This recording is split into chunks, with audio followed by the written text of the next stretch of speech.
ढांचा गिरने के बाद हमारे प्रभु गुम्मत से टाट में आ गए। टाट के बाद वो साग चलता रहा। जब हमारे जोगी जी मुख्यमंत्री हुए तो टाट से ठाट में आ गए और अब तो महल में जाने की तैयारी है। 1857 की मशीन है। हमारे पांचवें बाबा, हमारे श्री पांचवें बाबा जी के हाथ का 20 रुपए का मशीन खरीदा हुआ है। तो न्योछावर ये मांगे कि प्रभु हमें अपने शरण में रखे रहिए, हमें और न्योछावर कुछ नहीं चाहिए, हमें केवल प्रेम की वर्षा करते रहे सरकार बसाओ को। जैसे हमारी पीढ़ी दर पीढ़ी ठाकुर जी में लगी है, ऐसे लगे रहे, बस इससे आनंद और क्या चाहिए बाबूजी।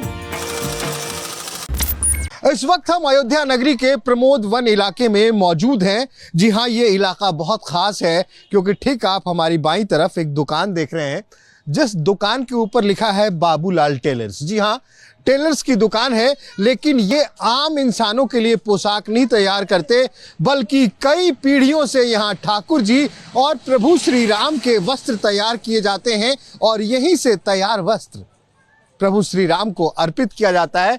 देखिए आप इस पोस्टर पे नीचे लिखा है प्रमोद वन बड़ी कुटिया अयोध्या, श्री राम जन्मभूमि, श्री राम लला के प्रमुख टेलर।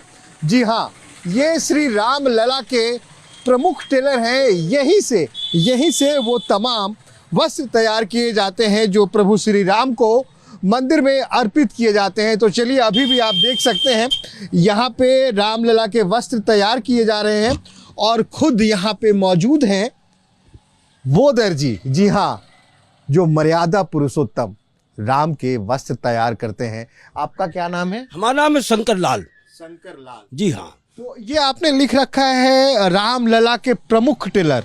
जी हाँ, हमारे श्री पिताजी श्री बाबूलाल जी टेलर जब 1985 में लालदास जी उसमें तत्कालिक में पुजारी थे, उनके माध्यम से हमारे श्री पिताजी गुम्मत के नीचे एक मशीन ये और एक मशीन ये दो मशीन वहाँ लगा करके हमारे श्री पिताजी बाबूलाल जी और श्री बड़े भाई साहब भगवत साहब पहाड़ी और हम शंकर लाल, वहाँ तीनों आदमी बैठते थे और पिताजी अमनिया करते थे और हम दो भाई मशीन पे बैठ के सिलते थे। ये क्रम 1992 तक चला। जब तक ढांचा नहीं गिरा है तब तक वहीं तक किया गया और ढांचा गिरने के बाद हमारे प्रभु गुम्मत से टाट में आ गए। टाट के बाद पोशाक चलता रहा। जब हमारे जोगी जी मुख्यमंत्री हुए तब टाट से ठाट में आ गए और अब तो महल में जाने की तैयारी है। अब क्या तो देखिए, मैं आपको बताऊं, यहाँ पे दो मशीनें दिख रही हैं। एक मशीन ये है और एक दूसरी मशीन मेरे पीछे की तरफ, ये दो मशीनें हैं।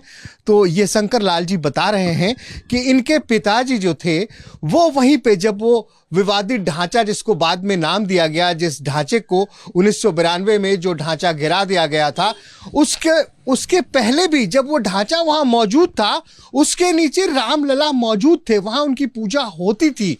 तो वहीं पे उसी गुंबद के नीचे ये दोनों मशीनें रखी थी और ये अपने पिताजी और अपने बड़े भाई के साथ वहां पे प्रभु के वस्त्र तैयार किया करते थे।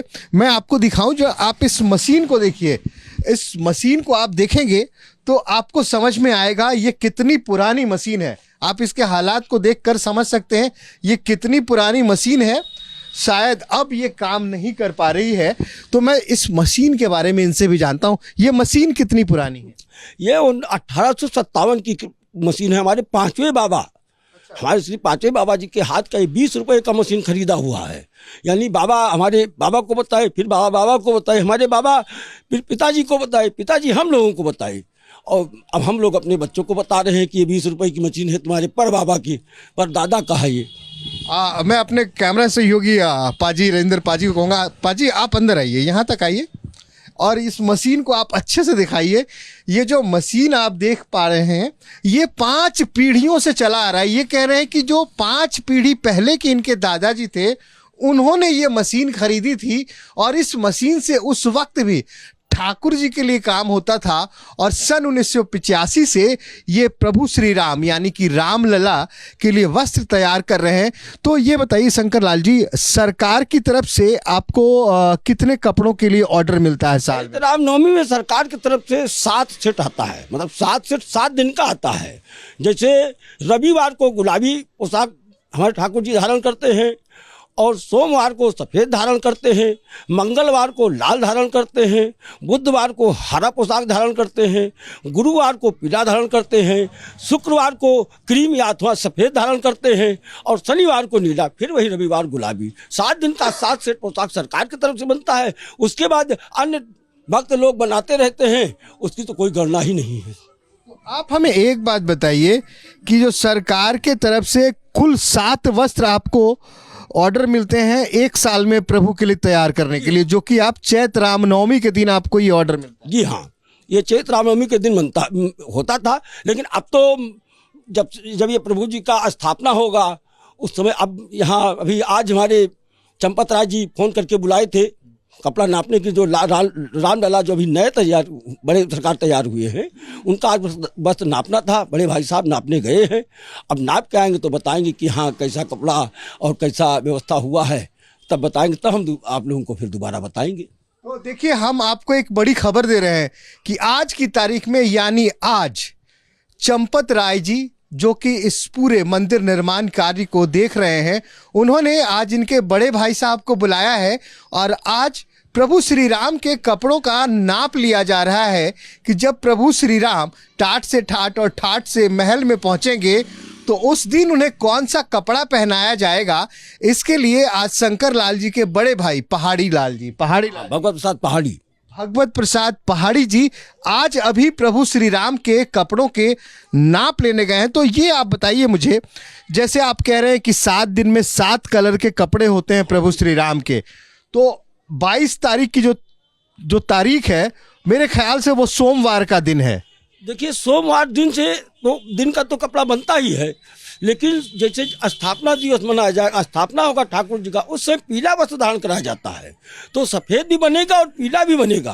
यानी स्थापना के समय हमारे सरकार पीला धारण करेंगे, उसके बाद दिन के हिसाब से जो दिन होगा उस हिसाब से पहनेंगे। तो देखिए, आज ये भी बात साफ हो गई कि 22 जनवरी की जब वो तारीख होगी और जब रामलला अपने महल में विराज जाएंगे, तो उस दिन रामलला के वस्त्र का जो रंग है वो पीला होगा। हालांकि दिन के हिसाब से यहाँ दिन तय है कि कौन से दिन को प्रभु कौन से कपड़े पहनते हैं। जैसे सोमवार को रामलला सफ़ेद वस्त्र धारण करते हैं और शनिवार को नीले रंग का वस्त्र धारण करते हैं, लेकिन 22 जनवरी को उस दिन सोमवार है, लेकिन ये कहा जा रहा है कि वो प्रतिष्ठा का दिन है। उस दिन अपने महल में एक बार फिर से रामलला प्रतिष्ठित होंगे, इसलिए उस दिन वो पहले पीला वस्त्र धारण करेंगे और उसके बाद से फिर ये सिलसिला चल पड़ेगा कि आखिर रामलला कौन से कलर का, कौन से रंग का वस्त्र पहनेंगे, जो पहले से निर्धारित है।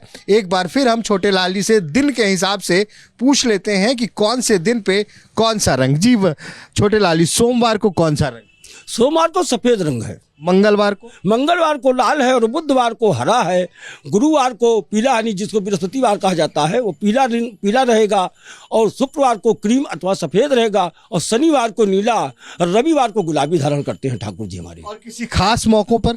हाँ, खास मौकों पर तो पीला का सबसे ज़्यादा महत्व दिया गया है। जैसे शादी, अब इस समय ठाकुर जी का शादी होगा, राम विवाह होगा, तो राम विवाह में पीला वस्त्र धारण कराया जाता है। और जन्मदिन के दिन जैसे में इस समय वही पीला, शुभ काम में पीला ही सबसे आगे आता है। अच्छा, जब आप लोग वस्त्र पहनाते हैं, खुद पहनाते हैं या पुजारी पहनाते हैं? अब स्थापना के समय तो हम लोगों को मौका मिलता है, तो अगर स्थापना में हमको पहनाने का मौका दिया जाएगा तो हम पहनाएंगे। जब पहनाया जाता है तो हम लोगों को न्यौछावर मिलता है, जो सिलाई मिलता है उससे कोई मतलब नहीं है। जो हमें ठाकुर जी जो भी दे दें, सोना चांदी जो भी हमें न्यौछावर मिल जाए, वो हमें स्थापना के समय मिल जाता है। पिछली बार कब मिला था न्यौछावर? अब न्यौछावर तो अभी वहाँ तो नहीं मिला, न्यौछावर तो हमें वही परमहंस आश्रम में मिला है। सोने की अंगूठी मिली थी हमको परमहंस आश्रम से। कब? यही लॉकडाउन में मिला था हमको। कोई खास मौका था? खास में राम जी का स्थापना हुआ था, बड़े सरकार राम जी का स्थापना हुआ था, तो बस हम पहनाने गए। स्थापना यही दीन बंधु के बगल में एक परमहंस आश्रम है, वहाँ बासदेव घाट पे। तो मतलब जहाँ भी स्थापना का अगर पोशाक हम बनाते हैं तो वहाँ पहले दिन स्थापना के पहले हम लोग दर्जी पहनाते हैं, इसके बाद कोई पहनाता है। तो स्थापना में हम लोगों को न्यौछावर मिलता है। तो जैसा आप बता रहे हैं कि परंपरा के हिसाब से शायद वस्त्र पहनाने का मौका आपको मिले, तो आप क्या सोच रहे हैं, किस तरह का न्यौछावर, क्योंकि ये बहुत बड़ा दिन है। हम तो न्यौछावर ये मांगे कि प्रभु हमको हमें अपने शरण में रखे रहिए, हमें और न्यौछावर कुछ नहीं चाहिए, हमें केवल प्रेम की वर्षा करते रहे सरकार, बस और कुछ नहीं, बस प्रेम की वर्षा हो, बस और कुछ नहीं चाहिए हमको। जैसे हमारी पीढ़ी दर पीढ़ी ठाकुर जी में लगी है, ऐसे लगे रहे, बस इससे आनंद और क्या चाहिए बाबूजी। तो मैं आपको बताऊं दूं कि एक छोटी सी कुटिया है, ये दुकान नहीं, एक छोटी सी कुटिया है। और ये जो जगह देख रहे हैं तकरीबन इतनी ही जगह है यहाँ पे, जहाँ पे 2 मशीनें रखी हैं। और एक मशीन जो ये बता रहे हैं कि सन 1857 के आसपास इनकी जो पीछे की पांचवी पीढ़ी थी, तो उन्होंने खरीदा था और पीढ़ी दर पीढ़ी इस मशीन के साथ साथ ये सेवा का काम भी इनको मिलता गया। और आज जब प्रभु श्री राम आने वाले 22 जनवरी को एक बार फिर से इनके शब्दों में जो इन्होंने कहा कि टाट से ठाठ में और ठाठ से अब महल में जाने वाले हैं, तो एक बार फिर से प्रभु श्री राम को इनके बनाए हाथों के वस्त्र पहनाए जाएंगे। और ये भी बता रहे हैं कि ये मौका अक्सर खास मौक़ों पर वस्त्र पहनाने का मौका इन्हीं को मिलता आया है। और ये कहते हैं कि सिर्फ वस्त्र पहनाने के लिए हमें वस्त्र के पैसे नहीं बल्कि न्यौछावर मिलता है। समझते हैं ना आप, खुशी के मौके पे जब कोई जजमान खुश होता है तो दूसरों को न्यौछावर देता है। और ये कहते हैं कि हमें भी फिर से एक बार न्यौछावर लेने का भी मौका मिलेगा।